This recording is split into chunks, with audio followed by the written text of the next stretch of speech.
नमस्कार। रूबरू theatre group की तरफ से शख्सियत के इस अंक में आज जो शख्सियत हमारे साथ हैं, जम्मू कश्मीर से ताल्लुक रखते हैं।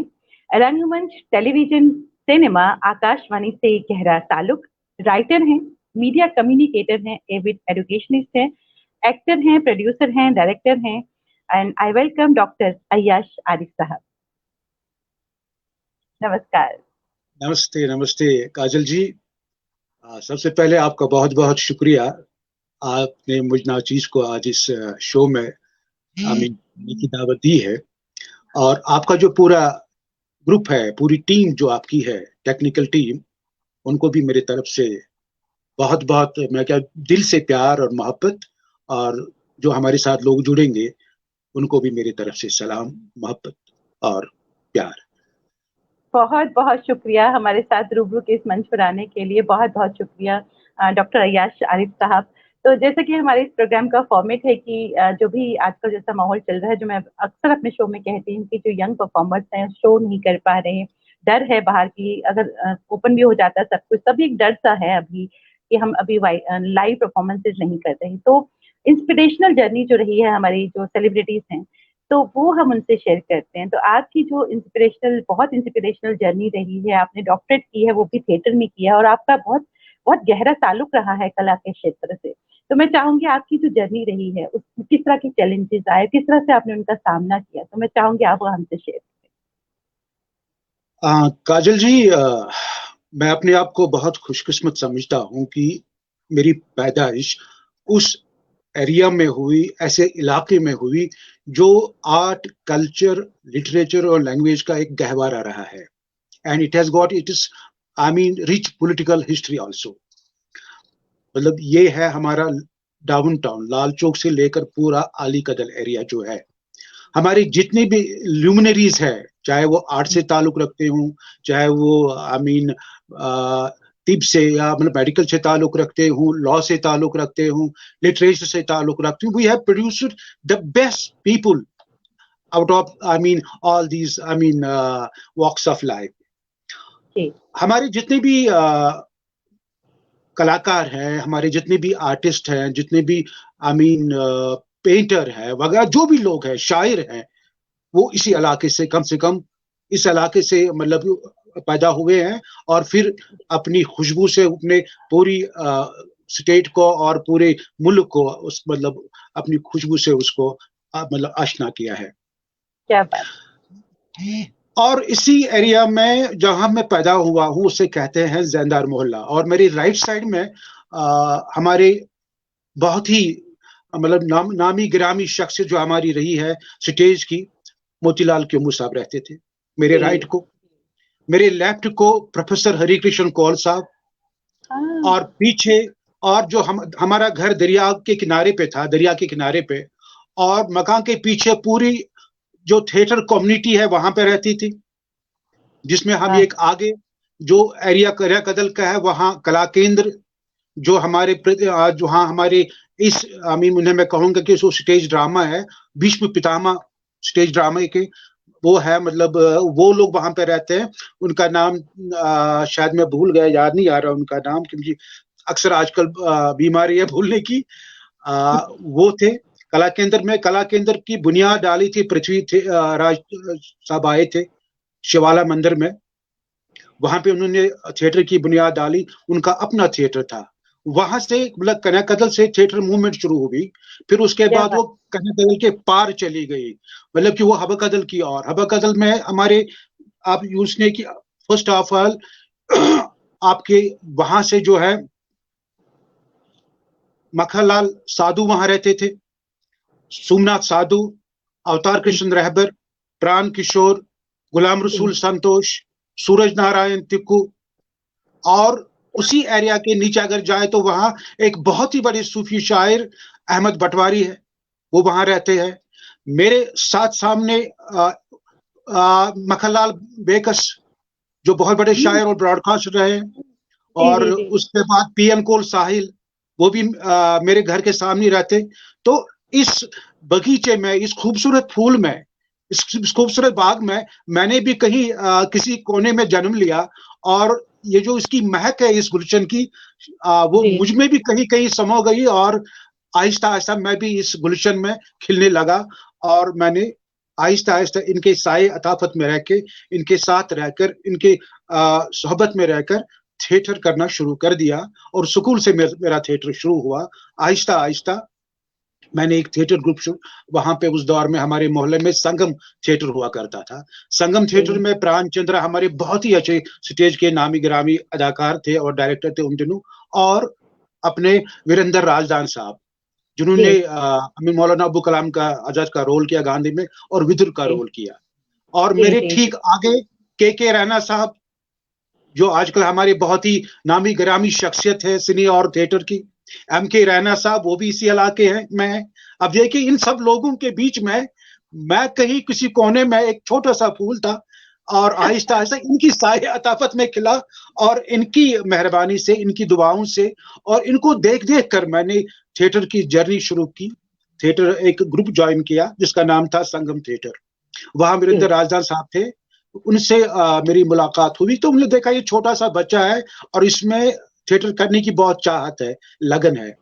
और जी पहली एक्सरसाइज वहां होती है कि आपने थिएटर के जितने भी लोग हैं उनके लिए चाय बनानी है, बर्तन धोने हैं, और ये सब काम जब मुझे दिया गया तो आई वॉज सो हैप्पी कि मुझे उन लोगों ने अपना एक मेंबर समझा। But I had something in me, जो मुझे हम्म, अक्सर मुझे लग रहा था कि there is something inside me, कि मैं चाहता हूं कि इसको मैं एक्सप्रेस करूं। और मैं जी इनकी रिहर्सल देखता था, इनका इनकी हरकतें देखता था, इनकी बॉडी लैंग्वेज देखता था। इस सब का मैं घर में जाकर ये नकल करके घर में आईने के सामने मैं इसकी रिहर्सल करता। जी और ये सिलसिला शुरू हुआ। उसके बाद एक और मैंने थिएटर ग्रुप ज्वाइन किया, उसका नाम था कामेश्वर केंद्र। जी कामेश्वर केंद्र में भी बहुत सारे सुलझे हुए लोग थे। मखनलाल कौल था उनमें, और ये अपना था उसमें क्या नाम है उनका, दूसरे बाकी लोग थे, शबनम कोयूं भी था उसके साथ जुड़ा हुआ, रतनलाल मिश्री थे। तो वहां जब काम शुरू हुआ तो दो चार प्लेस में मैंने काम किया, लेकिन वो जो वो लगन थी, और जो उस मैं यूं कहूं कि वो जो चाहत थी वो पूरी नहीं हो रही थी। उसके बाद अचानक मेरी मुलाकात हुई शादीलाल कौल साहब के साथ, जो हमारी रियासत के बहुत बड़े फनकार थे। और रिसेंटली उनका देहांत हुआ, और वो मेरी जिंदगी में एक बहुत बड़ा हादसा है। और शायद उसको भूलना और उस हादसे से बाहर आना बहुत ही मुश्किल है, उसको बहुत वक्त लगेगा, क्योंकि मैंने जिंदगी के बहुत हसीन दिन उनके साथ गुजारे हैं। तो उनके साथ 1975 में हमने एक नया थिएटर ग्रुप बनाया जिसका नाम हमने रखा कालिदास थिएटर। और कालिदास थिएटर का नाम हमारे एक बहुत ही अच्छे दोस्त थे, मतलब लेकिन उस वक्त गुरु थे हमारे, सिखाते थे, डी के गुंजू साहब, उन्होंने उसका नाम रखा आ, कालिदास थिएटर। तो कालिदास थिएटर का आगाज 1975 में हुआ। उसमें मैं, शादीलाल कौल साहब, और एक हमारे थे रतनलाल कौल साहब, और एलन टिकू साहब, और बाद में ज्वाइन किया हमें उषा टिकू जी ने, जो हमारे उस दौर की बहुत ही अच्छी स्टेज आर्टिस्ट थी। तो उसके बाद सिलसिला शुरू हुआ, तो हमने 1975 के एंड में एक पहला प्ले किया जिसका नाम था वक्त तकाज।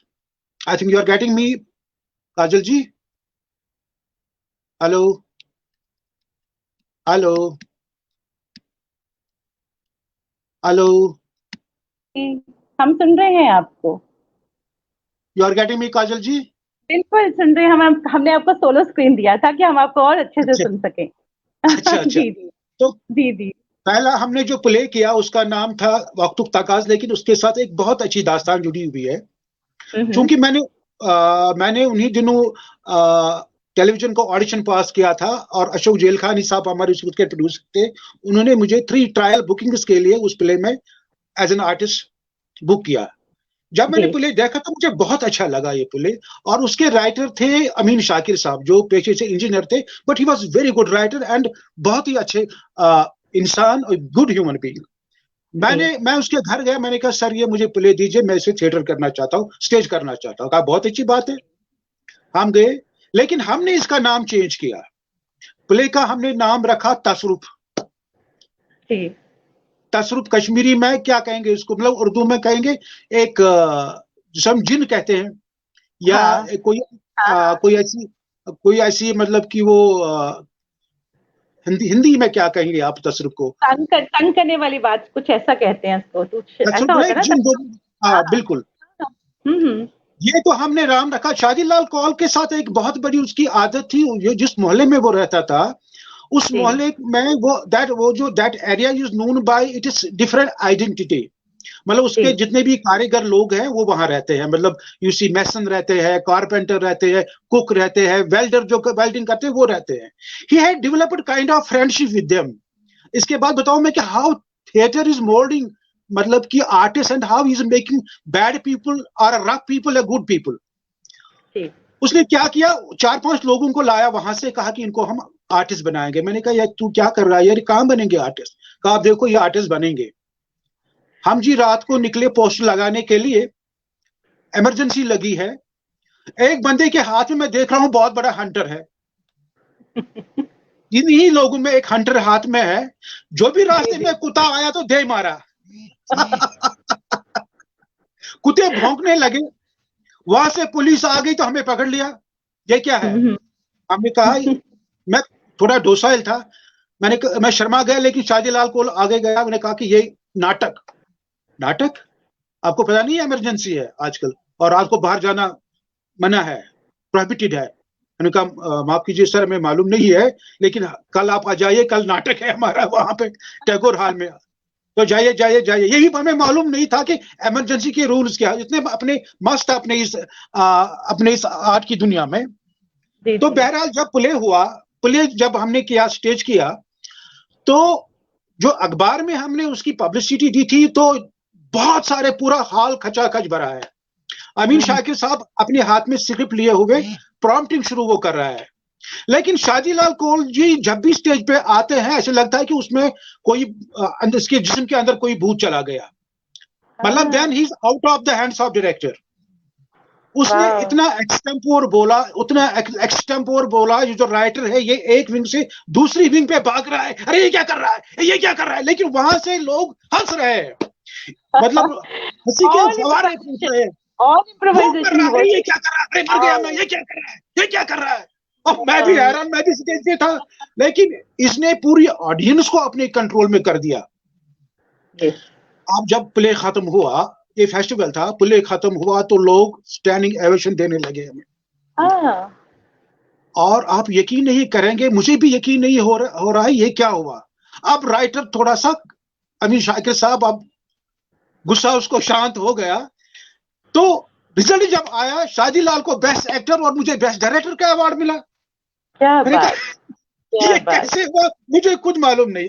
Eight the age of 16, will you believe, 16 साल की उम्र में बेस्ट डायरेक्टर अवार्ड मिला।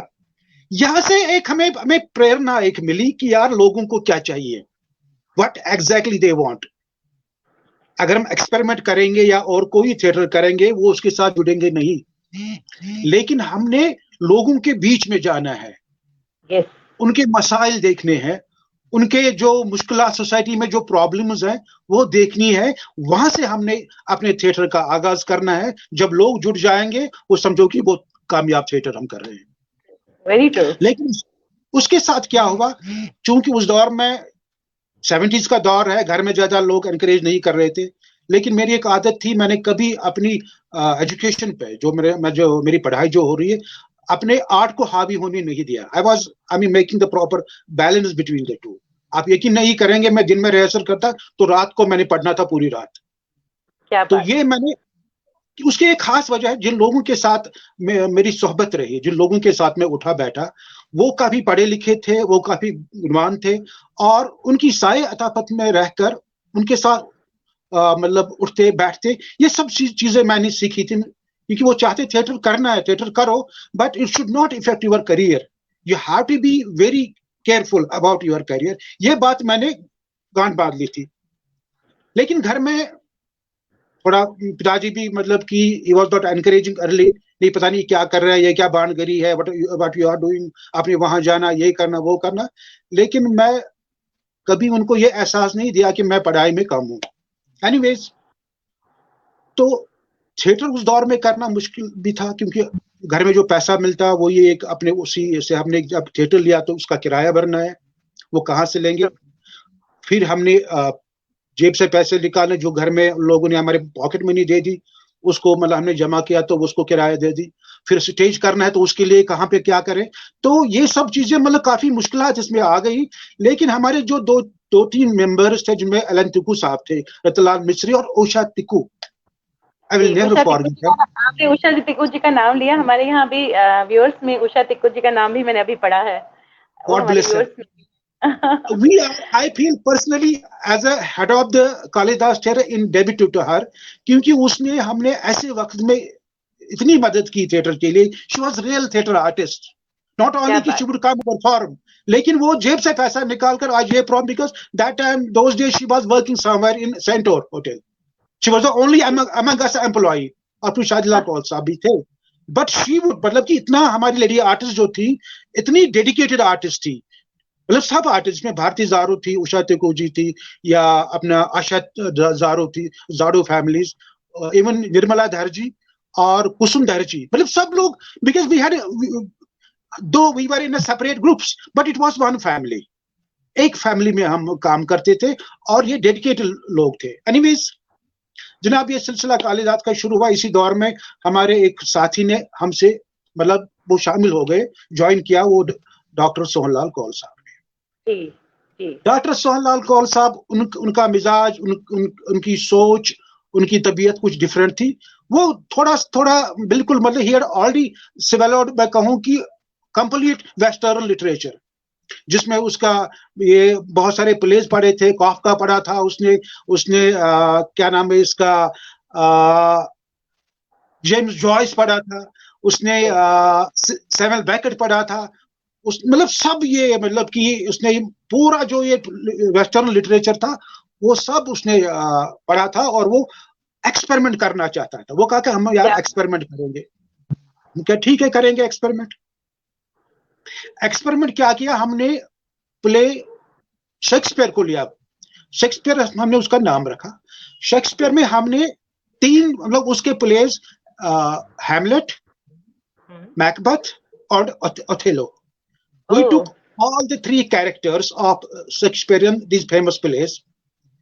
तो ये क्या है कि इसमें एक बार लिखा था टी.एस. एलियट ने शेक्सपियर के बारे में, कि इसके जो ये कुछ कैरेक्टर्स है उनमें जो कोऑर्डिनेशन नहीं है, वो ऑब्जेक्टिव एंड कोरिलेटिव में, उसमें कुछ is lacking, these characters are lacking. हमने क्या किया, हमने इनको, मतलब कि ये रिवोल्ट कर रहे हैं शेक्सपियर के अगेंस्ट।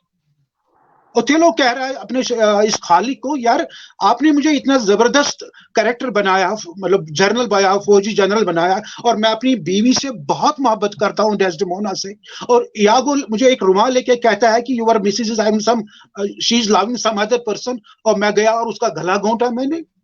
क्या इतना मुझे इतना कमजोर बनाया मुझे आपने, इतना नपुंसक बनाया मुझे आपने, यहां से तो आपने मेरा किरदार आपने कहां से कहां पहुंचा दिया। और एक रुमाल उसने मुझे दिखाई, और शक की बुनियाद पर मैंने अपनी चहती बीवी का गला घोंटा। ये मेरे किरदार के साथ आपने बहुत जबरदस्त नाइंसाफी की।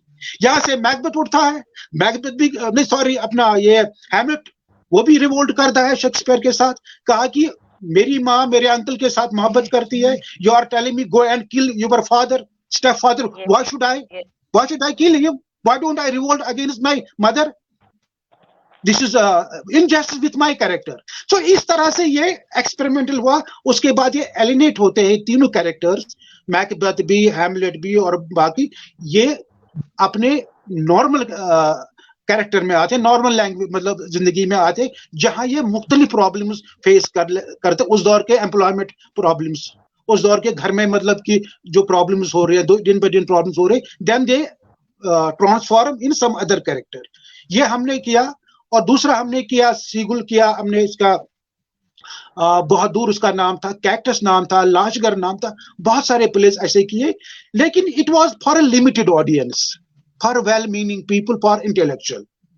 हमारी तलाश जो थी वो तसरुफ वाली थी, कि how we will connect people, Nirmala ji हाँ? लिखती है निर्मला जी लिखती है एक्टिंग का तसरुफ। एक्टिंग का तसरुफ, हाँ।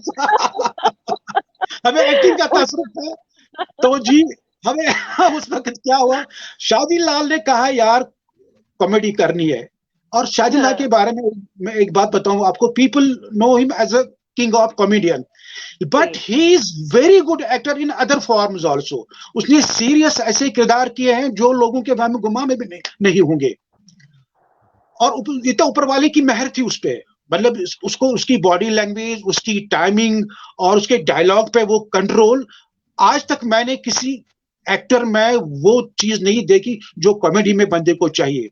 आपको यही यकीन नहीं होगा, जब उनका देहांत हुआ पूरी वादी कश्मीर सोग में चली गई, पूरी वादी सोग में चली गई। Such a lovable and he was, I mean, हर घर का वो ना एक वो अपना प्यारा बंदा था, इतना बढ़िया एक्टर था। एनीवेज हमारी बदकिस्मती, मेरी बदकिस्मती, मेरा दोस्त नहीं रहा। तो जनाब हमने वो अब नया प्ले लिखवाया डॉक्टर सोहनलाल कोल के साथ, उसका नाम था लोकल टैक्सीज एक्स्ट्रा। ये एक जनाब इसमें एक मालिक मकान, किरायादार और उसकी बीवी, इनमें आपस में टकराव, और बीच में राजेश कौल साहब आ गए, तो वो उनकी जिक्र भी आ गई। वो तो थिएटर में थे, तो उन्हें भी ज्वाइन किया थिएटर हमारा, तो वो अब डायरेक्ट करने लगे इस प्ले को। शाहजीलाल जी, फारूक शेख और उषा तिकू जी उसमें काम कर रही थी। आप यकीन नहीं करेंगे, विल यू बिलीव, ये इतना पॉपुलर हुआ, पहली बार कश्मीर में थिएटर की टिकटें ब्लैक हो गई। ओह माय गॉड, थिएटर की टिकटें, यस यस यस, थिएटर की टिकटें ब्लैक हुई, और हर जुमे के रोज, हर सैटरडे को हम इसका शो कर रहे थे। वाओ।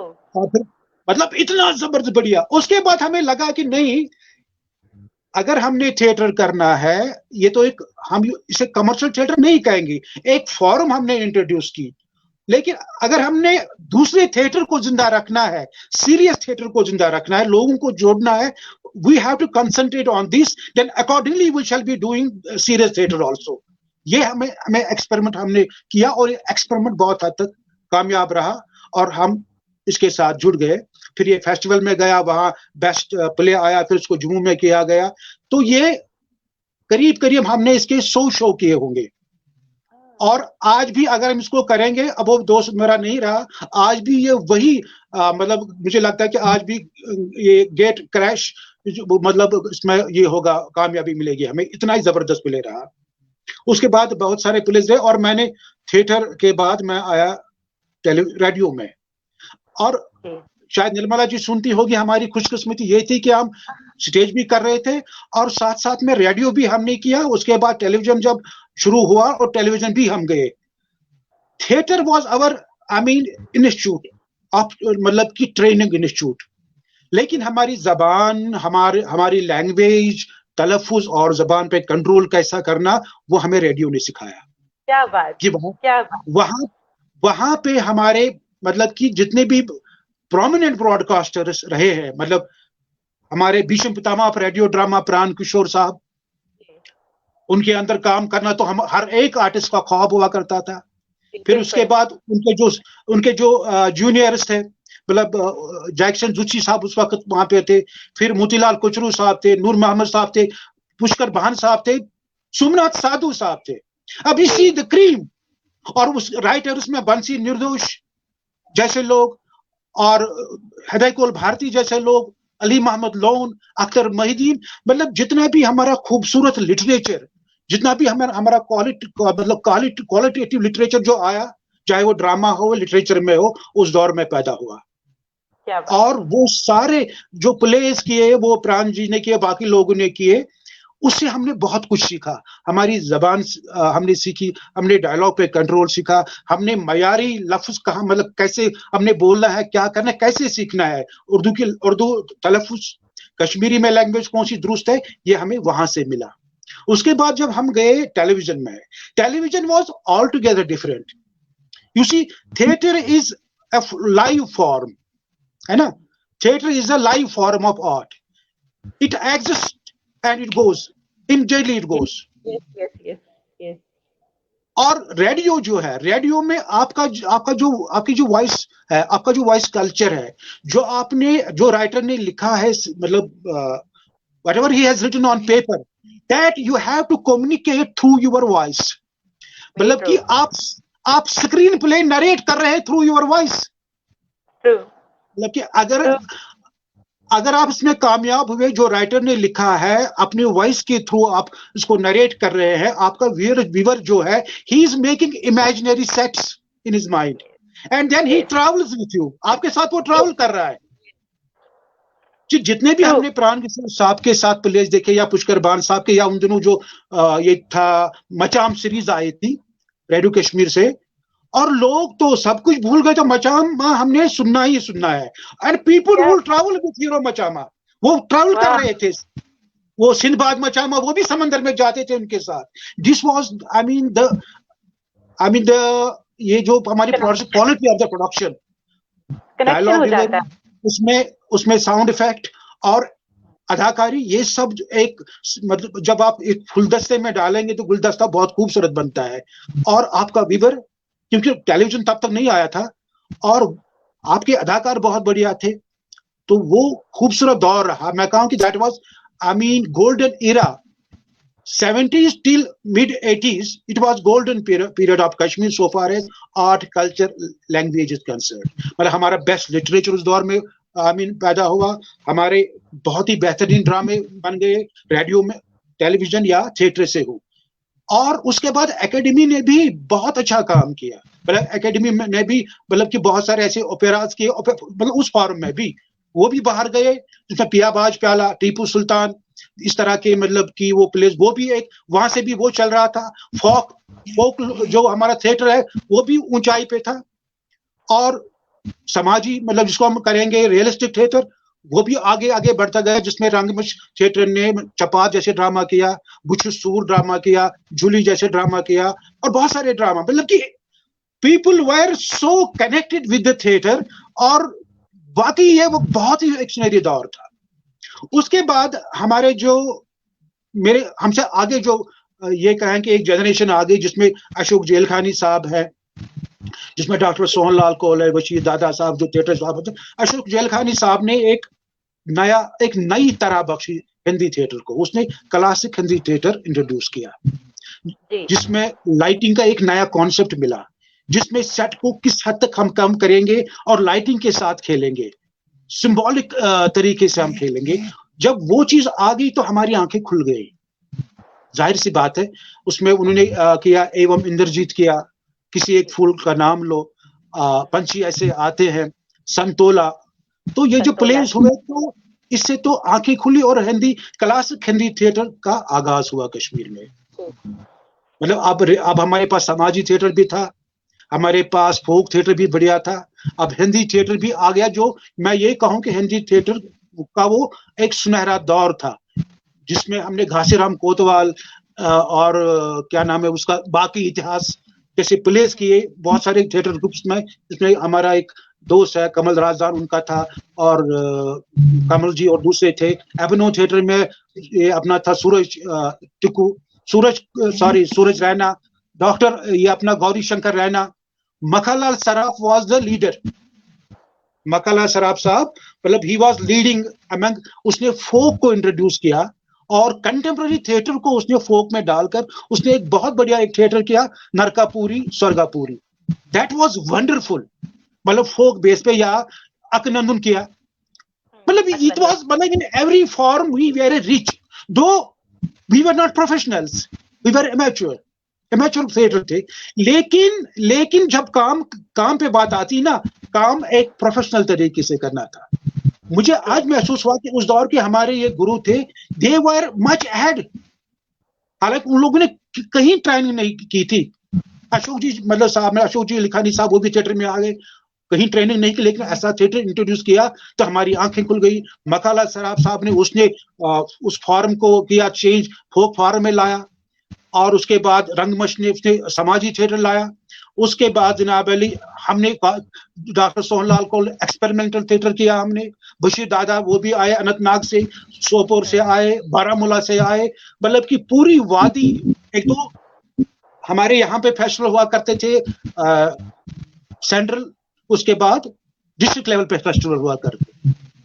अब इसके बाद आ गया जी एक और फॉर्म, आप हैरान होंगी, that is absurd theatre. Will you believe? Absurd theatre आया हमारे यहाँ, इंट्रोड्यूस किया पीके रैना साहब ने, जो बहुत ही अच्छे डायरेक्टर थे। उनके थिएटर का नाम था संगरमाल, शायद संगरमाल, हाँ संगरमाल। उन्होंने सैमुअल बेकट का वेटिंग फॉर गोडोट किया, उन्होंने किया जनाब अली एंड गेम हुआ, जू स्टोरी हुई एडवर्ड एल्बी की, लेकिन वो एबनो थिएटर नहीं की, मतलब कि ये प्लेस हुए एडवर्ड एल्बी की, उसकी एक दास्तान है। टेलीविजन में एक था, एक दिन, मतलब वो हर साल कर रहे हैं थिएटर, जो होता है हमारा मार्च में होता है थिएटर डे। तो मीर मुश्ताक साहब हमारे एक प्रोड्यूसर हुआ करते थे, उसने कहा आज थिएटर डे पे हम, हाँ मीर मुश्ताक साहब जानते हैं आप उनको? हाँ, दूरदर्शन में थे। हाँ, डॉक्टर सोहनलाल साहब ने कहा उनको कि हम थिएटर में हमने ये प्ले किया, इसी को करते हैं, जू स्टोरी। उससे कुछ अंश ले लिए, प्ले हो गया। एक हफ्ते के बाद एडवर्ड एल्बी की जनाब अली लेटर आती है कि आपने मेरा प्ले किया है, तो उसकी रॉयल्टी पता नहीं कितने डॉलर्स में, अगर हम दूरदर्शन भी बेच दें, पूरा कश्मीर बेच दें, फिर भी वो पूरा नहीं होता। अब क्या करें? डॉक्टर सोहनलाल वो काफी वहमी बंदा है, वो यूं कर रहा है, अब क्या करेंगे? तो लेकिन पीके रैना साहब ने कहा कि बात कोई नहीं, आप ऐसा करो, नीचे आ जाओ। नीचे गए, एडवर्ड एल्बी को लेटर लिखी कि ये हमने स्टेज किया है, और स्टेज के कुछ अंश हमने किए हैं दूरदर्शन में, इसमें कोई कमर्शियल इन्वॉल्वमेंट नहीं है, it is just we had done it, मतलब we had staged it, now we perform the same play in. उसने फिर वापस आ गया, no worry, nothing to do, कोई परेशानी नहीं है, ओके डू इट। तो इस तरह के हादसे आज से भी हुए। तो जब जो ये थिएटर आ गया, मैं इसकी बात कर रहा था कि अब तो एब्सर्ड थिएटर की कमी थी, एब्सर्ड थिएटर भी आ गया। अब तो हम रूज पे थे, मतलब कि we are competing at national level. उसमें आपके पिताजी की बात आ रही, उन्होंने एक प्ले किया था, जानवर उसका नाम था। जी, जानवर, बिल्कुल। मैंने भी दिल्ली में किया, बिल्कुल, मैंने इसका दिल्ली में शोज किए हैं, पापा को ट्रिब्यूट दिया मैंने उसपे। That was wonderful. 200 शोज किए थे उन्होंने ऑल ओवर इंडिया में इस प्ले के, जानवर के। प्रोफेसर मदन मोहन शर्मा का लिखा, प्रोफेसर मदन मोहन शर्मा का, जो अभी मुझे याद है, और उनका परफॉर्मेंस मुझे पूरा एक वो कहे ना कि एक मूवमेंट में मुझे उस प्ले की याद है। उसने पूरे ऑडियंस को हिला के रख दिया उस प्ले ने, और परफॉर्मेंस माशाअल्लाह, क्या कहे उनको, अल्लाह उनको स्वर्ग में जगह दे। तो ऐसे प्लेस हुए हैं, ऐसा थिएटर हमारा हुआ है। लेकिन बदकिस्मती से 85 तक, 86 तक आगे बीच में दूरदर्शन आ गया, और दूरदर्शन से इसकी मैं कहूँ कि दिलचस्पी काम नहीं हुई। जितने भी अब मतलब छोटे अदाकार थे या स्टूडेंट्स थे, वो और जो नौकरी वगैरह नहीं करते थे, वो चले गए अब दूरदर्शन की ओर, बिकॉज दूरदर्शन से थोड़ा सा फीस भी मिलती थी। फीस क्या, मैंने शुरू किया 30 रुपीज से, 30 रुपीज मिलती थी, फिर 50 रुपया मिला, फिर 75 मिला, 75 शायद हम एक कैटेगरी में आए थे, नहीं कुछ नहीं, 75 भी कैटेगरी में।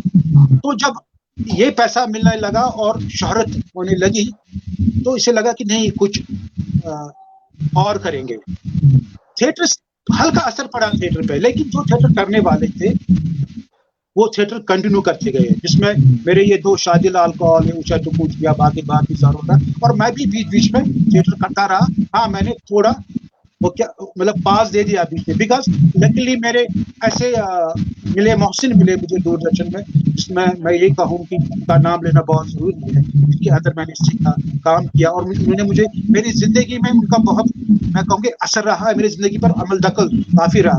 जो मैं आज हूँ, it's because of theatre and Doordarshan, because of them.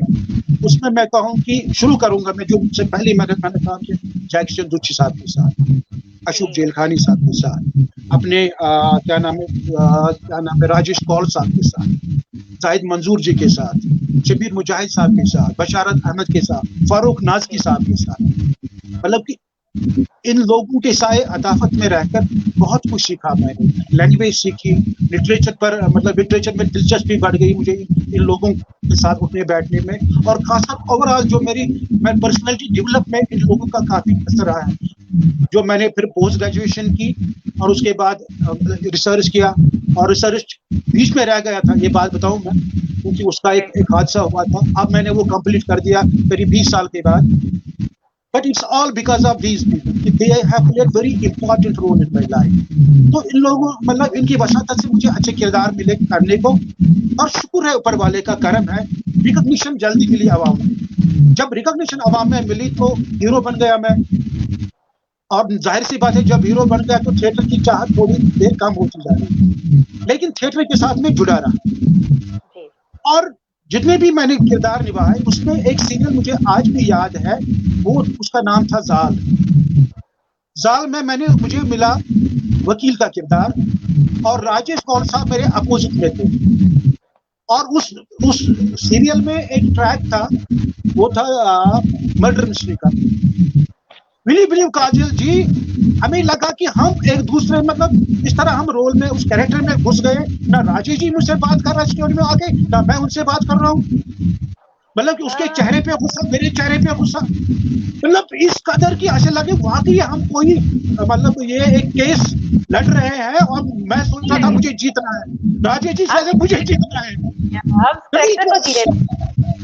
हम कैरेक्टर को जी रहे थे उसमें, मतलब कि कास्ट भी जबरदस्त था। उसमें अमिंदर खुशी जी थे, उसमें राजेश कौल साहब थे, उसमें ज्योति रैना जी थी, शायद आप उनको जानती है, बंसी रैना की शिक्षक वो थी। मतलब it was multi cast serial, और मुझे उसमें मिला। तो जिस दिन मैंने तो हारना था, जिस दिन मैंने केस हारा मुझे वाकई लगा कि मैं आज हार चुका हूँ। सच was the dedication, such was the, ये जाहिर सी बात है, मतलब इतना हमने मतलब एक बताऊं कि दिल जान से हम काम कर रहे थे। उसके बाद ईमानदार सीरियल हुआ, और प्राण जी के साथ पहली बार मुझे काम करने का मौका मिला। अपने शिबिर साहब ने उस सीरियल को प्रोड्यूस किया।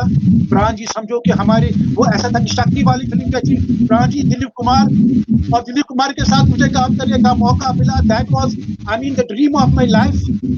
और वो इतना पॉपुलर हुआ वो सीरियल, उसके बाद मतलब जवाब ही नहीं, इतना पॉपुलर हुआ। आज भी लोग मुझे उसी किरदार से जानते हैं। और टेलीविजन करते करते मैंने लोगों से जब सीखा तो आहिस्ता आहिस्ता वो जो मैं बताऊं जो मेरा एक अंदर क्रिएटिव आर्टिस्ट बैठा था, और वो अब सीरियसली सोचने लगा मुझे क्या करना है। यहाँ से मेरी पोस्ट ग्रेजुएशन भी कंप्लीट हो गई।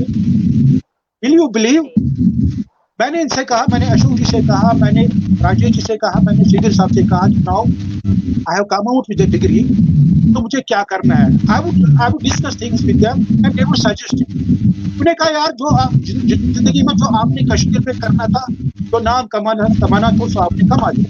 Now that you move out और यू डू समथिंग डिफरेंट। मुझे कई बार गवर्नमेंट जॉब्स में जो ऑफर मिला था, एक मतलब मैंने वो नहीं किया, और मैंने इसको मैं ये नौजवानों के लिए कह रहा हूँ, मैं आई adopted this as my profession in 1985। जबकि कोई टेलीविजन में कोई वे नहीं था, सिर्फ एक हल्का सा वो शुरू हुआ था commissioner, and I adopt this was doctor Sohanlal Kaul ने, राजेश जी ने और शबीर मुजाहिद साहब ने आदूस में बैठ के मुझे चाल पिलाई, और मेरे बैनर का नाम था इंडियन पीपुल्स टेलीविजन। क्या बात, आदूस की बात आप ले आए। बहुत नॉस्टैल्जिक आपकी जर्नी है, बहुत नॉस्टैल्जिक। आपके साथ साथ तो मैं भी कश्मीर पहुंच गई है ना। इंडियन पीपुल्स टेलीविजन रखा, और सरपरस्ती मुझे हासिल हुई अशोक जेलता के साथ। मतलब उन्होंने मुझे दिया तुलमुला, बात सुनिए, तुलमुला हम गए, वहां हमने वो गिफ्ट किया, जो मतलब कि वहां पे आगे वो है अपना वो चश्मा गुजर रहा है, चश्मा बह रहा है, वहां हमने वो स्नान किया, बैठे, वहां से निकले, हम गए मानसबल में बैठकर वो मुझे कहा now what you have to do. वो नसीहत मुझे आज भी याद है, और वो नसीहत मतलब कि मैं आगे मतलब अभी भी उस नसीहत को लेकर मैं अपने काम करता हूँ। This was a dedication. This was not a relationship of only artist आए काम किया. This was relationship of mentorship. मतलब एक तो मेरे उस्ताद रहे, उसे प्यार करते हैं, मुझे जिंदगी के मतलब के बारे में कहते हैं, उसके नशीब फराज के बारे में कहते हैं, मुझे सिखाते हैं आपने क्या करना है, व्हाट इज आप में क्या कमी है। मुझे याद है कि हमारे हृदयपुर भारती जी जो हमारे बहुत ही मशहूर स्क्रीन प्ले राइटर में कहूँगा, हिदायतकार नहीं, सॉरी, ये कलमकार रहे हैं। मुझे उर्दू बोलने में लफ्ज में कहीं गलती हो गई। उसने मुझे कमरे में बिठाया, कहा कि बाबा इस तरह यहाँ पे ये बोलना है, यहाँ से ये बोलना है, सिखाया मुझे। इन लोगों से मैं सीखा हूँ और उसके बाद ये जर्नी शुरू हो गई, थिएटर भी चलता गया और टेलीविजन वाज टोटली डिफरेंट। मतलब जो लाइव परफॉर्मेंस हम कर रहे थे स्टेज पे, मैंने कहा ना, stage is the live on form. ये गई और प्रेजेंट टेंस में है, बोले खत्म हुआ, now it's past. Radio is different और television is totally different. Television में आपकी अदाकारी को एड्स मिलते हैं, मतलब कि आपको वहां स्टेज पे हम ब्रॉडर एक्सप्रेशन देने हैं, कुछ ब्रॉडर मूवमेंट्स देनी है, बॉडी लैंग्वेज डिफरेंट है।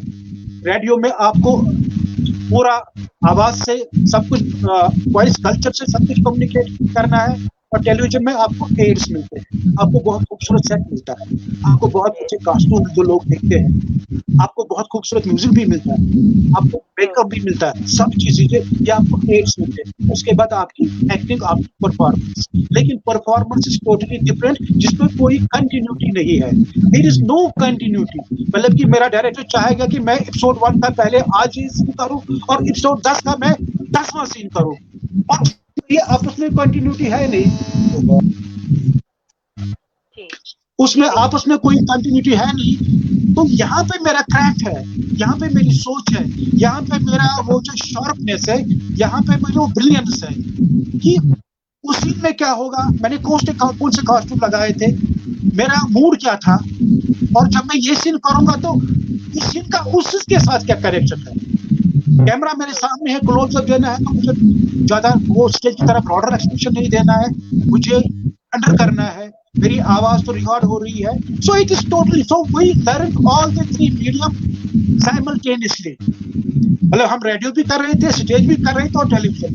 ये हमारी जिंदगी में जितने भी मेरे फेलो आर्टिस्ट हैं, दोस्त हैं, मतलब जितने भी जो लोग ने हमारे साथ काम किया है, ये हम पर रहा है ये एहसान इन तीनों मीडियम का, जिसमें हमारे मीडिया आर्टिस्ट भी हैं। ठीक है, बाकी जो हम स्टेट्स में देखते हैं, कभी कभार आपको मिलता है रेडियो में काम करने को 3 महीने के बाद एक बार, हम तो रेगुलरली हर महीने क्या प्ले करते थे रेडियो, हम तो रेगुलरली कहीं ना कहीं टेलीविजन करते थे और रेगुलर थिएटर करते थे। इन तीनों का आपस में एक ऐसा संबंध था कि वहां भी हमें एक सीख मिली, यहाँ भी एक सीख मिली और यहाँ भी सीख।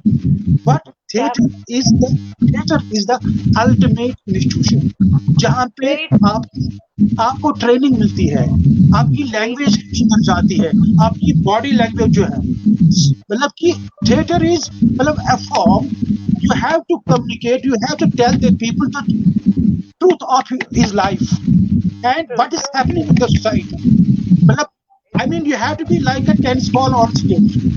इस तरह प्लेयर के हाथ में है ना, विथ शार्प माइंड, आप मतलब आपकी रिफ्लेक्टिव तेज होनी चाहिए, आपकी मूवमेंट बिल्कुल टेनिस बॉल जैसी होनी चाहिए, आपने एक कॉर्नर से दूसरे कॉर्नर तक जाना है। सो इस प्रोसेस में आप बहुत कुछ सीख जाती हैं और इसमें क्या होता है कि आप में एक कॉन्फिडेंस आ जाती है। जब कॉन्फिडेंस आ गई then you can go to any field, you can go to I mean theater, sorry, you can go to cinema, you can go to radio, or you can do television. But this is the basics. We don't have any professional institute in Kashmir, nor our seniors have done any training, nor we did. और आगे अब हमारे बच्चे करेंगे, शायद हमारे लोग करेंगे, लेकिन they are all self-taught. I am self-taught. अपने दोस्तों से, हमने मेंटर्स से, हमारे मेंटर्स से सीखा, लेकिन इनसे हमने सीखा। लेकिन उनका विजन जो था, विजन कैसे बढ़ा? विजन बढ़ा ऑब्जर्वेशन से, विजन बढ़ा पढ़ने से और लिखने से। बिल्कुल ट्रू। मतलब थिएटर तब तक आप मतलब नहीं करेंगे जब तक ना आप ऑब्जर्व करेंगे, आप पढ़ेंगे। You have to be updated, आपको अपनी लैंग्वेज को अपडेट करना है। जब तक अपने आप को अपडेट नहीं करेंगे, अभी हम बात कर रहे थे इस ये जो आप अभी सिखाया आपने मुझे सर, जब आने से पहले इसमें आना मुझे भी मालूम नहीं था, मुझे अपडेट करना पड़ेगा, बट आपने आपको how to connect my self with this rap. So हर एक जिंदगी के हर एक मोड़ पे हमने अपने आप को अपडेट करना बहुत जरूरी है। बीच में मैंने एक बात छोड़ी थी आपको, मैंने कहा कि हमने वो रॉ मटेरियल लाया था सड़क से उठा के, विल यू बिलीव वो बाद में थिएटर में रहकर ये जो खराजी वाला था, ये जो मैसन था और ये जो कपड़े सिलने वाला था, they became the finest artist of Kashmir. उनकी जबान वो लोग जबान सीख गए, वो लोग परफॉर्मेंस लोगों ने सीखी। थिएटर में वो जो उनका जो रॉ मटेरियल था वो निकाल के उस क्रूड ऑयल को निकाल उसको प्यूरिफाई किया और वो लोग जबरदस्त आर्टिस्ट बन गए। वहां पे यहाँ मैं अपने दोस्त को प्रणाम करता हूँ, शातिलाल को, जो उसने कहा कि मैं ये बनेंगे थिएटर में, और वाकई वो बन गए थिएटर। ये थिएटर का कमाल है, इसको भी आपको उठाइए। Theatre is such on form जो एक बंदे को पूरा मतलब वो क्या एक प्रोसेस निकाल के मुहीन बना के किसी भी सांचे में आप इसको डाल सकते। इस थिएटर और आजकल मैं बताऊं अपने जो हमारे नौजवान जो आजकल थिएटर करना चाहते हैं, जिनको लगन है, लेकिन वो क्या करते हैं, उनमें एक प्रॉब्लम है, वो शॉर्टकट ढूंढते हैं। शॉर्टकट मतलब थिएटर ज्वाइन किया आज, कल मुझे टेलीविजन पे हीरो बनना है, टेलीविजन से डायरेक्ट मुझे जाना है। लेकिन जब तक ना वो एक प्रोसेस से गुजरेंगे, जब तक ना उनमें वो कॉन्फिडेंस आएगी, जो भी हम बात कर रहे थे, वो शार्पनेस, वो प्रेजेंस ऑफ माइंड, वो बॉडी लैंग्वेज, वो सारा वो उच्चारण कैसे आएगा? उच्चारण मतलब हमने पैसेजेस रिहर्स किए हैं। आप मतलब कि जाएं अपने इंटरनेट पे देखिए, मतलब कि बड़े-बड़े स्टार्स के जो हमारे थिएटर के रहे हैं स्टार्स, उनके पैसेज किस तरह करते हैं वो हमने किए हैं। हम जब मैंने थिएटर रैपिडली ज्वाइन की 1971 में, इट वाज 2 years कोर्स। हमें it was sponsored by National School of Drama. Kaviratna Sharma ji हमारे ड्रामा इंस्ट्रक्टर थे, और आप यकीन नहीं करेंगे कविरत्न जिस तरह वो निचोड़ते हैं ना किसी को, ऐसे वो निचोड़ते ही सुबह 10 बजे क्लास में जाना और रात से निकलना, सेट भी सीखना, राइटिंग भी सीखनी, लैंग्वेज भी सीखनी, सारा। तो प्ले हमने किया, पहला प्ले जो उसमें था उसका नाम था खामोश अदालत जारी है, विजय तेंदुलकर साहब। It was our first production. मैंने एक प्ले डायरेक्ट करना था और उसमें मुझे लाइटिंग डिजाइन का वो मिला चांस। लाइटिंग डिजाइन करते वक्त रवि जी ने कहा कि हमारा एक जो डेक है, डेक पे आर्टिस्ट को मूवमेंट देनी है from right of the stage to left of the stage. उसने कहा कि अगर हम स्पॉट्स पे डालेंगे विजिबल नहीं हो रहा है actor, so you will go up to the gallery, you mix 2 spots in one, then follow, मतलब इसको डिसॉल्व करो, एक स्पॉट को पूछ ले, then follow this actor till his exit. So I have to be at a gallery। अब अंदाजा करिए गैलरी में बैठा हूँ, मैंने अपने दूसरे कुली को रखा और बेबी को मैंने नीचे मतलब यहाँ से पहुंचा, नीचे से मतलब उसका जो गले से पकड़ा बेबी को, उसको कहा मिक्स करो, मिक्स किया तो सब शो हुआ। तो हम फॉलो कर रहे हैं, मेरा हाथ जल गया। मजाल है कि मैं क्या करूं, मुझे मालूम था। एक बार मुझे गलती हुई, उसने कहा यार सारे नीचे आओ, डायरेक्टर ने कहा नीचे आओ, तुम्हारा पेट काटता हूं मैं। इस वाज मतलब कि ये एक असल जुनून था, ये एक मैं ये कहूँ उनका एक दबदबा था, सवाल ही नहीं। लेकिन वहां से जो हम आज भी मुझे याद है, उसके बाद वहां से हमने जो वो चीजें जो वहां उसने सिखाई, वो मैंने अपने प्लेस में, अपने थिएटर प्लेस में इस्तेमाल और बढ़िया रही। यही तो एक प्रोसीजर है, उसी प्रोसीजर से हम निकले आहिस्ता आहिस्ता। लेकिन आज के नौजवानों में एक तो ये मसला है कि वो एक तो उन्हें पैसा चाहिए, तो थिएटर तब करेंगे जब उनको पैसा दे। बहुत जरूरी है कि जब हमने थिएटर किया वो एक जुनून था, वो एक शौक था। लेकिन हमारे जितने भी बाकी मेंबर्स थे, ये मैं समझता हूँ, इस बात का मुझे पूरा एहसास है, वो तो कहीं ना कहीं नौकरी कर रहे थे। मतलब कोई एजुकेशन डिपार्टमेंट में था, कोई किसी और डिपार्टमेंट, तो उनके लिए थिएटर करना कोई मुश्किल काम नहीं था। हम लोगों के लिए थोड़ा सा था, लेकिन उनका हमें साया मिलता था, उनकी हमें हेल्प मिलती थी। लेकिन आजकल के दौर में नौजवान तभी आएगा समथिंग, तब तक वो थिएटर नहीं करेगा। और उस दौर में हमारे ग्रुप्स हुआ करते थे। We had at least 20 organized theaters in the valley. Lal Chowk से लेकर पूरा आली कदर तक हर एक ग्रुप में करीब 30-25 लोग हुआ करते थे। Now you can well imagine, इतना कंपटीशन हुआ करता था, एक मतलब फेस्टिवल्स में या बाहर कोई प्ले करना है तो जबरदस्त फेस्टिवल हुआ। और इसी कंपटीशन में बहुत अच्छे आर्टिस्ट निकले, इसी कंपटीशन में बहुत मतलब सेट डिजाइनर निकले, लाइट डिजाइनर निकले और कलमकार निकले। और स्टेज के लिए बहुत सारे लोगों ने लिखा। सुजू सैलानी साहब, उनका बहुत बड़ा कंट्रीब्यूशन है थिएटर के लिए लिखा, सेट भी लिखा। गयूर हसन उनके भाई साहब, या अपने क्या नाम है उसका, सूरज नारायण तिकू सेट ने बहुत बढ़िया सेट्स बनाए।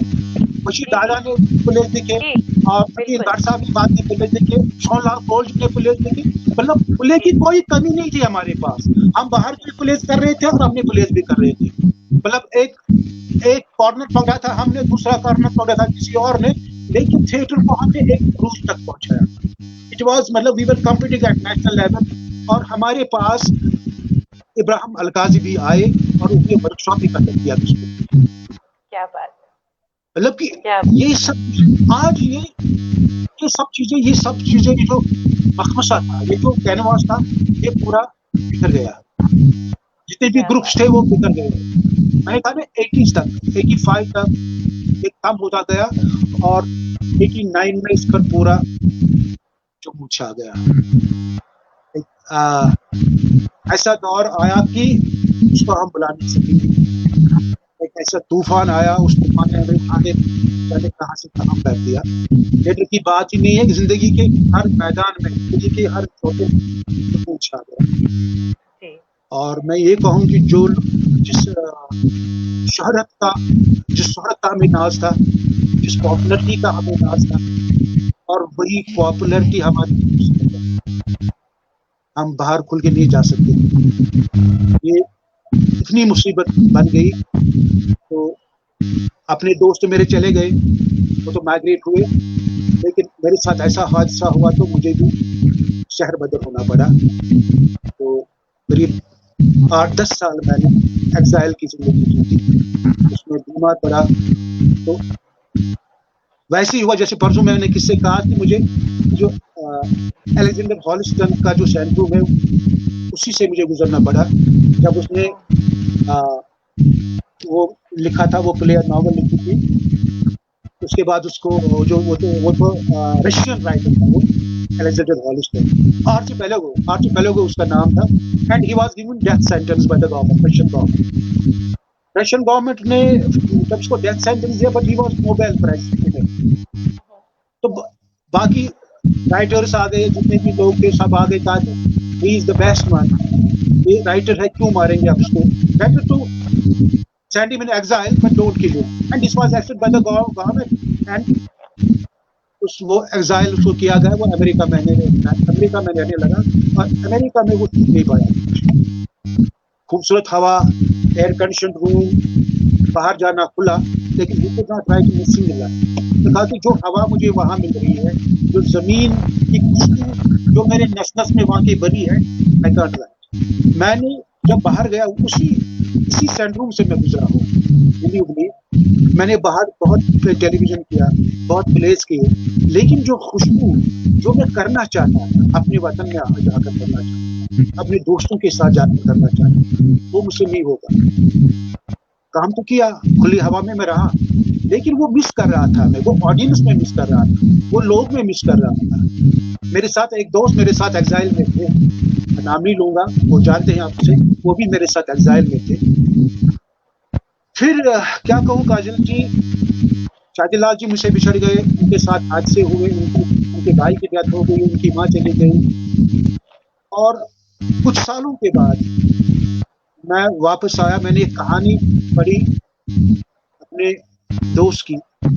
दोस्ती सारी अपने मेंटर की, राजेश कोल साहब की, उसका नाम था शिल्पकार। एक कंटेम्प्रेरी थीम पे ये था, तो ये मैंने कहानी ली, उसका स्टेज रूपांतर करवाया मैंने हृदय कोल भारती से। यहाँ से 2006 में कालिदास थिएटर का फिर से आगाज श्रीनगर। और ये प्ले जब हमने किया तो अब मैंने बाहर भी कुछ, मेरी आंखें भी खुली थी, इसको मैंने नया मोड़ दे दिया, और यहाँ से लोग इस कदर आए, इतना खूबसूरत प्ले ये रहा, मैं क्या बताऊं आपको। तो यहाँ से मेरी जिंदगी मतलब उसमें जान में जान आ गई जब स्टेज मैंने शुरू किया, क्योंकि theatre is oxygen, theatre is element ना। यहाँ से मैंने थिएटर की फिर शुरुआत की। फिर टैगोर का एक प्ले मैंने किया, जीवितो मृतो मरना जीना, वो किया। इस तरह से हमने फिर ये शुरुआत की। उसके बाद दूरदर्शन ने भी फेस्टिवल्स करना शुरू किए, जिसमें अपने शेखी साहब का भी काफी हाथ है, और अपने शाहजादी साइमन डायरेक्टर थी, उसका भी हाथ है। श्रीनगर में स्टेट लेवल का फेस्टिवल हुआ, ड्रामा फेस्टिवल हुआ, और ये आगाज हुआ। मैं आपको रोकूंगी, निर्मला जी पूछ रही हैं कि शहजाद जो एक सीरियल था उसके बारे में आपने कुछ कहा है? शहजाद उस पे मैं आ जाऊं ना, उस पे मैं आ जाऊं, शहजाद पे आ जाऊं मैं। वो तो मेरा एज एन डायरेक्टर वो उस पर तो अभी नहीं आया ना, उस पर मैं आ जाऊंगा। मैं थिएटर के हवाले से बात कर रहा हूँ, क्योंकि उसके साथ हमारी खूबसूरत यादें जुड़ी है, और उसका एक जबरदस्त सैक्रिफाइस है उस फिल्म के लिए, निर्मला जी का, वो भी बताऊं। तो हुआ ऐसा जी, ये सिलसिला शुरू हुआ, फेस्टिवल शुरू हुए, और मैंने पहली बार श्रीनगर में SKICC में, जहां उस 2011 में 50,000 आपको देने हैं पर डे रेंट, 10 दिन का फेस्टिवल मैंने किया। JNK film maker cooperative society हमारी थी, 10 दिन का फेस्टिवल किया, और फेस्टिवल का आगाज हमने अशोक जेलखानी साहब की एक किताब की, थिएटर एंड इंट्रोडक्शन, उसका हमने वहां पे उसका मतलब रिलीज की। थिएटर का आगाज हुआ, और 2 साल हम लगातार करते गए वो थिएटर, और वहां से थिएटर अब Aahista Aahista gaining it's momentum, but momentum gain किया। लेकिन जो चीज उस दौर की थी, जो ऑर्गेनाइज मूवमेंट थी, ऑर्गेनाइज ग्रुप्स थे, जो डेडिकेशन थी, it's lacking today. Though we have got young talented people around us, they participated in international festival. I also participated in the same play in international festival, Maqaad Sarab साहब का मैंने international festival में किया, but then I got an appreciation letter from them. So इस तरह तो हमने किया है, लेकिन वो जो एक तहरीक थी, वो तहरीक अभी पूरी तहरीक हमें नहीं मिल रही है। तो जो नौजवान लोग आ रहे हैं, मतलब उनमें वो डेडिकेशन नहीं है। यहाँ पे मैं यहाँ रोकूंगा, अब निर्मला जी पे बात करें। जब मैंने कहा ना कि मुझे अशोक जी ने, राजेश जी ने, कबीर साहब ने और सोहनलाल कोल ने मुझे आउटसाइड डायरेक्टर बनाया, तो मेरी पहली फिल्म जो थी उसका नाम था शहजार था। वो मैंने डायरेक्ट नहीं की, मैं उसका प्रोड्यूसर था। मैंने अपने दोस्तों से सलाह लिया, उसमें कबीर साहब थे, बाकी लोग थे, और निर्मला जी के साथ मैं बताऊं इसका एक सैक्रिफाइस क्या है। उस दौर में उसके साथ एक हादसा पेश हुआ।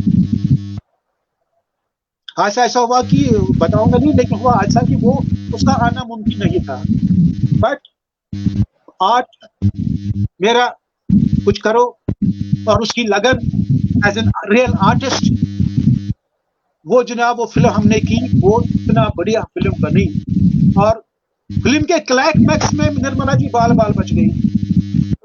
हुआ यूं कि हम शूट कर रहे थे शिकारगाह में, त्राल में सर्दी बहुत, हमने बारिश का सीन करना था, निर्मला जी को भीगना था बारिश में, उसकी डेथ हो जाती है। हमने वो आर्टिफिशियल रेन का बंदोबस्त किया। आर्टिफिशियल रेन जब इस पर हमने फेंकी तो उसका बदन पूरा थरथराने लगा था। मैंने कहा मर गए, हमने अपनी हीरोइन से हाथ हम धो बैठे, बट हेड सॉफ्टवेयर उसने वो पास नहीं दिया हमें, और वो मेरी जिंदगी की एक बेहतरीन प्रोडक्शन वो फिल्म।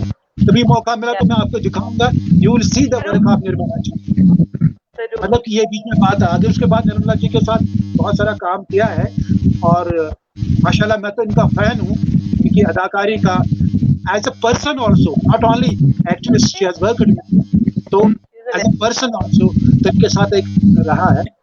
तो हम कहाँ पहुंचे थे? हम पहुंचे थे थिएटर के हवाले से।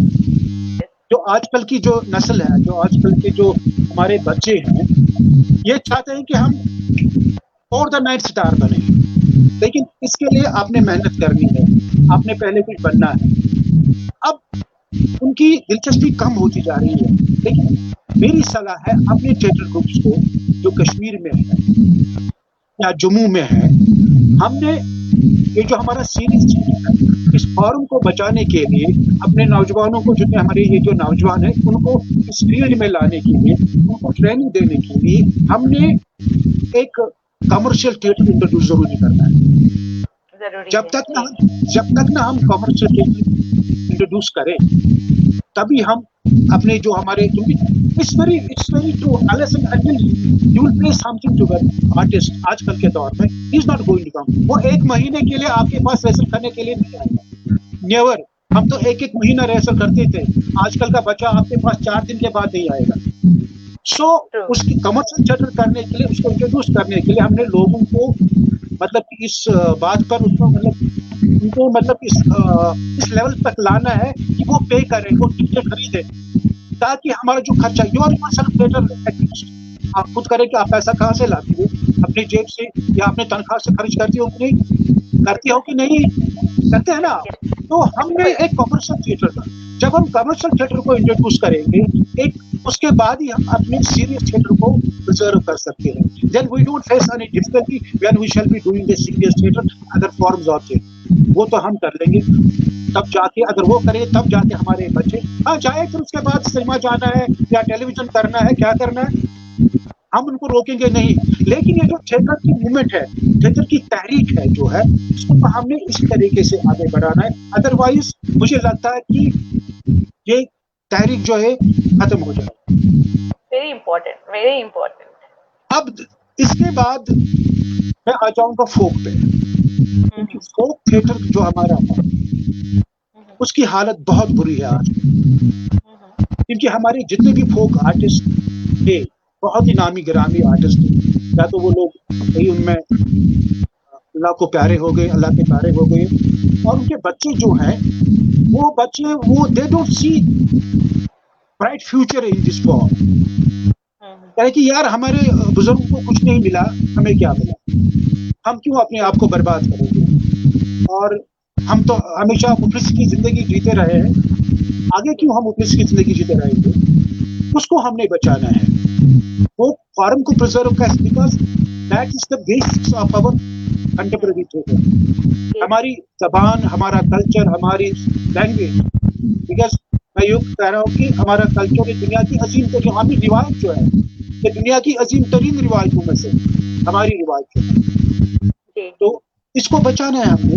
और उसका ये होगा कि जितने भी हमारे फोक फॉर्म्स रही है, मतलब हमारा शिकार का फॉर्म है, हमारा दर्ज बतरे जिसको जो वुमेन के साथ डील करता है, या और कोई फॉर्म्स है, उसको हमने कंटेम्पराइज करना है। मतलब कि बेसिक वो तो जितना भी हमने क्लासिक फॉर्म्स खेल लिए वो तो हम खेलते रहेंगे, बसवन पोत्र जैसे है वो तो खेलते रहेंगे, लेकिन बाकी फॉर्म्स जो है उसको हमने कंटेम्पराइज करना है।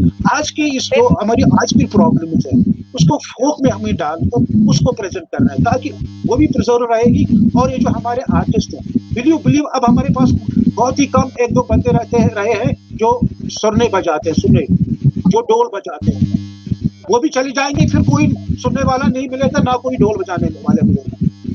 This is the big problem they are facing, very big problem. हालांकि बहुत कोशिशें हुई, मिनिस्टर ऑफ कल्चर भी कोशिश कर रही है, लेकिन क्या करेंगे। लेकिन जितने भी लोग मिनिस्टर ऑफ कल्चर से वजीफे ले रहे हैं, फाइनेंस ले रहे हैं, they must use it properly. कई ऐसे लोग, सॉरी टू से, वो वहां से पैसा लेते हैं तो they don't utilise it properly. मैं नहीं लेता हूं, क्योंकि जो देखा है मैंने, ये सारा पेपर पे मामला होता है कि इट्स नॉट डन प्रॉपर्ली। हाँ, एक बार एक हमारे जो बलवंत ठाकुर जिसको आए थे, गाँव चले गए, उसने मतलब कि एक बहुत बड़ा वो काम किया, रिवाइव किया था।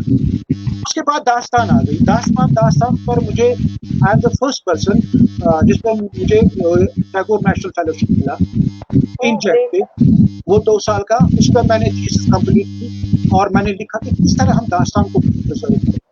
हमारी जो आजकल ट्रेंड चल रही है नेशनल लेवल पे कि दास्तान हुई, बट दास्तान हुई सब कोई है ना, जो एक सिंगल 2 बंदे आए, कंटेम्प्रेरी थीम ले ली, उस पर बोलना शुरू कर दिया। But that is different, hours is rich because हमारे म्यूजिक का अमल दखल उसमें है, हमारे कॉस्ट्यूम उसमें है, हमारे गाने वाले, हमारे वो गाने वाले उसमें है।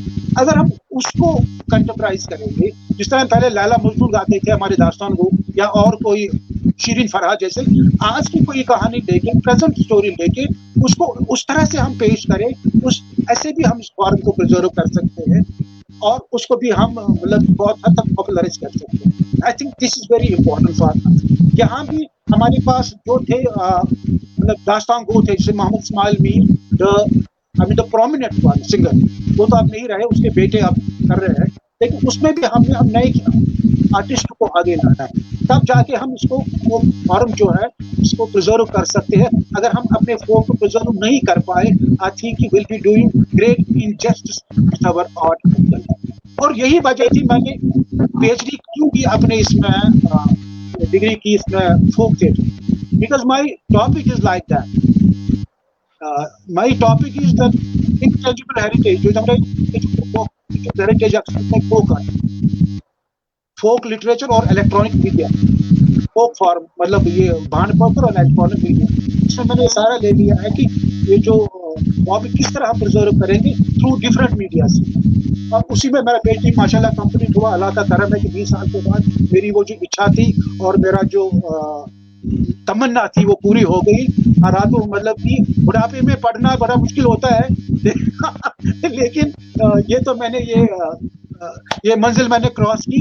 ये मुझे शुरू से तमन्ना थी, तो ये तमन्ना पूरी हुई और अपने दोस्तों की, अपने उस्तादों की, उनकी दुआओं से तो ये कंप्लीट हुआ। तो ऐसे आगे चलता गया मामला और अभी मैं शुरू से इंडिपेंडेंट, मैंने इसको एज ए इंडिपेंडेंट जॉब ले लिया। इंडिपेंडेंट प्रोड्यूसर हूँ और अदर देन टेलीविजन भी काम किया मैंने और एडिटेड टेलीविजन भी मतलब कर रहा हूँ, रिसर्च कर रहा हूँ। तो लेकिन बहुत सारी मुश्किलात भी देखी, बहुत सारी मुश्किलात का सामना भी करना पड़ा। खासकर 30 साल में जो मुश्किलात आ गई, हमें दरपेश आ गई थिएटर स्टेज के हवाले से और टेलीविजन के हवाले से। कई बार हमें मतलब कि ऐसे क्या कहूँ, ऐसे हादसे हमारे साथ हुए जो उसकी हम कहना बड़ा मुश्किल है, वो भी दरपेश आए। मैंने कहा ना, पॉपुलरिटी हमारे लिए मुसीबत भी बन गई है एक बार, बड़ा मुश्किल। हम बिल्कुल अपना चेहरा, पहले तो बिल्कुल खुश होते कि हम बाहर जाएंगे, लोग हमें पहचानते हैं तो हमें विश करते हैं। एक ऐसा दौर आया तो हमें चेहरा छुपाना पड़ा, कोई देखे ना। ये दौर भी हमने देखा और जान के लाने भी पड़े, ये भी देखा हमने। तो इस तरह से सिलसिला आगे बढ़ता गया और आज इस स्टेज पे पहुंचा हूँ, आपसे बात कर रहा हूँ और ये चाहता हूँ कि हमारी जो नई नस्ल है, हमारे जो उस्ताद थे वो काम करते गए और हमसे जो हो सका हम कर रहे हैं, लेकिन हमारी नई नस्ल जिन पर अभी जिम्मेदारी आई होती है, जिनको ये आगे मीडिया चलाने, सिलसिला आगे करना है, it's very important for them. Other than think commercially, they have to think how we will preserve our forms. और हमने उनको पढ़ाना है, हमने उनको सिखाना है, उनको बताना है, क्योंकि जब हमारी परंपरा रहेगी तो तब हम है ना, जब हमारी जो रिवायत है, हमारे बच्चे जानेंगे तब ये जिंदा रहेगी। अगर वो न जाने तो वरना we will be held responsible. मुझे लगता है कि अगर हम उनको नहीं बताएंगे, अगर हम उसमें काम नहीं करें। मैं चाहता हूँ कि बाहर के जितने भी मेरे दोस्त हैं, जो भी हमारे थिएटर से वाबस्ता है, मतलब आप हैं और हमारे खुशू साहब हैं जो बाहर थिएटर करते हैं,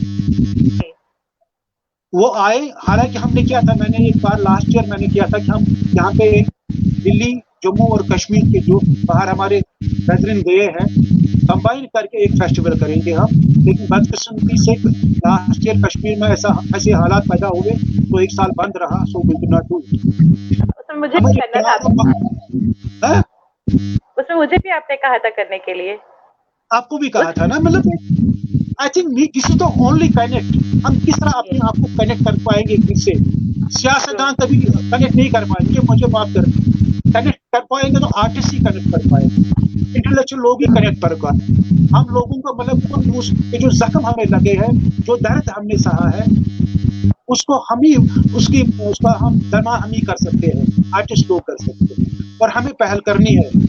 अगर हम पहल नहीं करेंगे, मुझे लगता है कि will be held responsible tomorrow. No you are the real ambassadors of culture, you should have done this thing. क्योंकि मैं समझता हूँ कि artist is the real actor, is the real representative of the society, and politician is the juggler. वो आपको बड़े बड़े ख्वाब दिखाएगा, but he will not show you the real path. Artist एक आईना दिखा रहा है अपनी सोसाइटी। भाई ये विल यू बिलीव, हमारी आजकल की सोसाइटी में जो एक हेल्थी सोसाइटी थी, एक बीमार सोसाइटी है। हमारे इतने अब ऐसे मसाइल पैदा हुए हैं, ऐसे हालात पैदा हुए हैं। हमारे बाहर के लोग जो दोस्त हमारे ब्रदरन गए हैं, उनकी मुश्किलात ऐसे हैं, हमारी मुश्किलात ऐसे हैं। इतना जबरदस्त मवाद यहाँ पे है कि यहाँ पे साइको एनालिटिकल प्रॉब्लम्स हो गई है। यहाँ पे 30-40 साल के एज में लड़कियों को शादी नहीं होती है।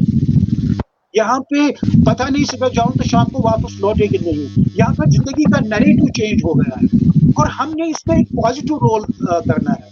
किस तरह से हम अपनी ऑडियंस को बताएं कि कहाँ पे सही हो रहा है, कहाँ पे गलत हो रहा है। This is our duty as a real cultural ambassador.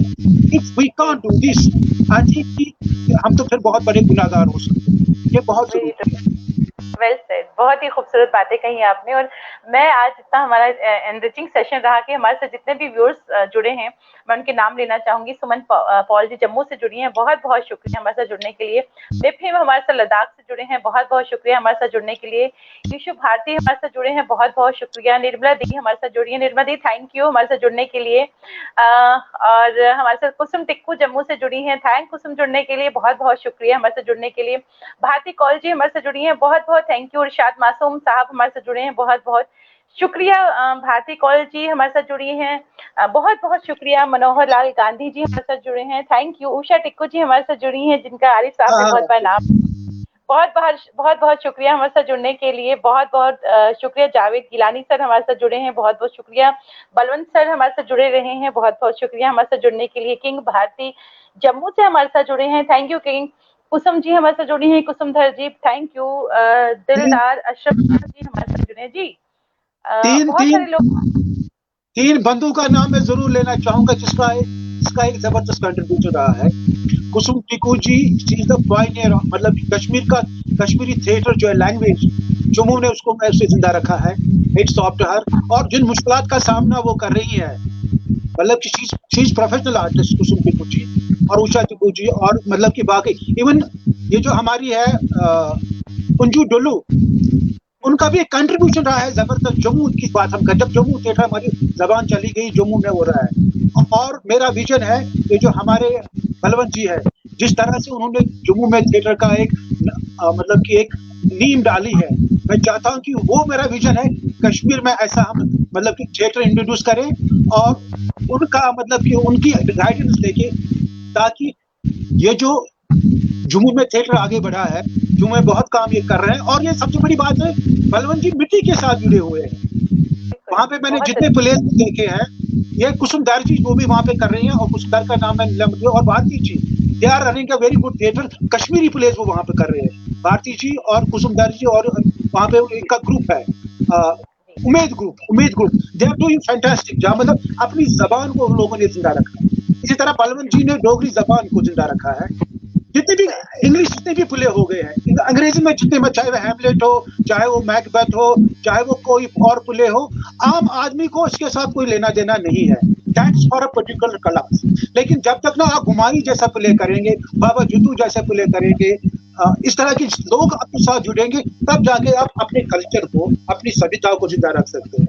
मैं कुसुम टिक्कू, निर्मला जी को, भारती जी को, जितने भी हमारे लेडी आर्टिस्ट हैं, इनका हमारे इस आर्ट एंड कल्चर फील्ड में, बिकॉज ये थोड़ा सा ग्रुप है, एक जबरदस्त योगदान रहा है इन लोगों का। कुसुम टिक्कू, निर्मला जी, भारती जी, आचार्य जी, हमारी एक और मतलब वो नहीं रही, हमारी एक बहुत अच्छी आर्टिस्ट शमीमा जी, उसका डेथ हो गई। और एक है हमारी आर्टिस्ट, उनका नाम मैं एकदम भूल गया, क्या नाम है अपना इसका, माय गुडनेस, ठीक है, ये बुढ़ापे का असर है। पहले मैं कुछ और जो लोग हमारे व्यूअर्स जुड़े हैं जिनको शुक्रिया कहना चाहूंगी। युवराज सर हमारे साथ जुड़े हैं, बहुत जाने माने रंगकर्मी हैं, नेशनल स्कूल ऑफ ड्रामा से हैं। विनीता ठाकुर जी हमारे साथ शिलांग से जुड़ी हैं। प्रीति राघव हमारे साथ जुड़ी हैं जो बहुत अच्छी लेखिका हैं, बहुत बहुत शुक्रिया। विनय रैना जी हमारे साथ जुड़े हैं, बहुत बहुत शुक्रिया। कमल राजदान जी हमारे साथ जुड़े रहे, बहुत बहुत शुक्रिया के लिए। कमल राजदान जी, विनय जी, इनको मेरा बिल्कुल हाथ जोड़ के नमस्कार, और उनको मैं इल्तिजा करता हूं कि आप वो आ जाए, हम फिर से वही उसी दौर का आगाज करेंगे आपको लेके कश्मीर में, और वही तहरीक उसको जन्म देंगे और उसी तहरीक के साथ हम आगे चलेंगे। चाहूंगी यहाँ पे कि मेरी मम्मी ने भी आपके साथ आकाशवाणी के नाटकों में पार्टिसिपेट किया है। बिल्कुल बिल्कुल, पूनम जी तो मेरी बिल्कुल मतलब कि वो मेरे बेटे की तरह मतलब कि बहुत मोहब्बत दी उसके बहुत, और वो मेरी नेबर भी है, ऐसी बात नहीं है। She has been my neighbour also. मैंने कहा ना, मैं ऐसे इलाके में पैदा हुआ हूँ जहाँ the best writer, the best artist, the best doctor, the best lawyer, even the best thief we had one person. It is ये हमारे कल्चर की एरिया जो है ना, ये हमारे कंपोजिट कल्चर की एक मिसाल है। वहाँ पे आप जी मखदूम साहब जाएंगे तो उसके साथ ही मतलब कि हमारा मंदिर है, शारदा देवी का मंदिर है, वहाँ पे एक और गुरुद्वारा है। फिर नीचे आए तो वहाँ बिल्कुल एक मिला जुला कल्चर आपको मिलेगा, और इसी कल्चर से हम पैदा हुए हैं, और माशाल्लाह इसी मोहब्बत से और इसी आइडिया से हम मरेंगे भी। और ये हमारा कहना चाहूंगी आरिफ साहब की, मेरा जो पहला सीरियल था दूरदर्शन केंद्र श्रीनगर का, उसमें आप थे मेरे साथ। बिल्कुल बिल्कुल, एक मोड पर जाहिद साहब ने उसको पेश किया था, मंजर किया था, तो आपके साथ काम कर चुका हूँ, और ये बहुत खुशी है कि आपने थिएटर को दिल्ली में जिंदा रखा है। ये बहुत सबसे बड़ी बात। नेशनल स्कूल ड्रामा से जितने भी लोग जुड़े हुए हैं उनको भी मेरा हाथ जोड़ के नमस्कार, और उनसे भी कहूंगा जितना भी अगर उनसे हो सके हमें मदद कीजिएगा कश्मीर में फिर से थिएटर रिवाइव करने के लिए, और हमें आपकी सहायता की जरूरत है, आपकी मोहब्बत की जरूरत है, आपके प्यार की जरूरत है। नमस्कार, थैंक यू वेरी मच। आप इतनी एनकरेजिंग आपने बातें की थी, इंस्पिरेशनल स्टडीज आपने जो अपनी जर्नी शेयर किया हम सबके साथ। थिएटर तो आपको ट्रांसफॉर्म कर देता है, आपको जीवन जीने का सलीका। मैं चाहता हूँ कि theatre it should be included in the education. As far as I am concerned, अगर मैं अपनी बात करूँ, मेरे लिए theatre is oxygen. Theatre is, और मेरे जैसे बहुत सारे लोग होंगे जिनके लिए थिएटर ऑक्सीजन है, और एक तो आप हैं जिनके लिए थिएटर इज मेडिटेशन और ऑक्सीजन, जिस तरह से आपने कहा था। थिएटर इज एवरीथिंग, इज इबादत। इबादत की अगर हम बात करें, इबादत it's a temple for an artist, it's a temple, ये तो एक सैक्रेड प्लेस है फॉर एन आर्टिस्ट। बिल्कुल, और वाले ने चाहा तो हम लोग, जिसके मन में वाकई श्रद्धा हो। पागलपन चाहिए, पागलपन जरूरी है, ऑनेस्टी जरूरी है, डेडिकेशन जरूरी है, आपको साफ दिल का होना जरूरी, क्योंकि ये बहुत पाक जगह है, बहुत पाक जगह। वहाँ आप ऑनेस्ट अगर नहीं रहेंगे तो आप कुछ नहीं कर सकते, आप डेडिकेटेड नहीं रहेंगे, सिंसियर नहीं रहेंगे, you just can't do anything. So you have to be, जिस तरह मंदिर में जाते हैं, मस्जिद में जाते हैं, पाक दिल को लेकर जाते हैं, तो थिएटर भी वैसे ही है। That's why we call it as a temple. Yeah, it is a temple की जगह है। आर्टिस्ट का अच्छा इंसान होना पहली शर्त है, बहुत जरूरी है। अगर आप एक अच्छे इंसान नहीं है तो आपके जो ऑडियंस है आप उनके साथ कनेक्ट नहीं कर पाते, और अगर आप अपने ऑडियंस के साथ नहीं कर पाओगे तो यू आर अ फेलियर। आप कितने भी अच्छे आर्टिस्ट हो, कनेक्शन नहीं होगा आपका, और कनेक्शन तभी आता है जब आप दिल से साफ हो, आप एक डेडिकेटेड हो, आप ऑनेस्ट। तो आरिफ साहब बहुत बहुत शुक्रिया हमारे साथ जुड़ने के लिए। जरूर कहना चाहूंगी कि कल सुबह 12 बजे हमारे साथ होंगे श्रीनगर दूरदर्शन के जाने माने पोइट रहे हैं, साहित्य अकादमी अवार्ड विनर है, मैं क्या क्या कहूँ, he is multi talented, Farooq Nazki साहब कल हमारे साथ सुबह 12 बजे। मैं सभी से गुजारिश करती हूँ कि कल हमसे नमस्कार, बहुत बहुत शुक्रिया। तो मैं सबसे यही गुजारिश करती हूँ कि हमारे साथ कल जिस तरह से मैंने कहा कि श्रीनगर दूरदर्शन से एक बहुत बड़ा नाम और एक बहुत बड़ा नाम है श्रीनगर का आर्ट की फील्ड का।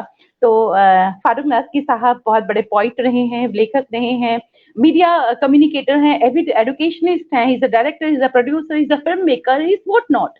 तो ही विल बी देयर कल हमारे साथ 12 बजे।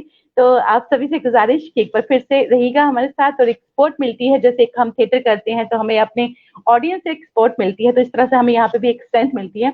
तो बहुत बहुत शुक्रिया, कल 12 बजे आपसे फिर मिलते हैं, तब तक के लिए शुभ रात्रि।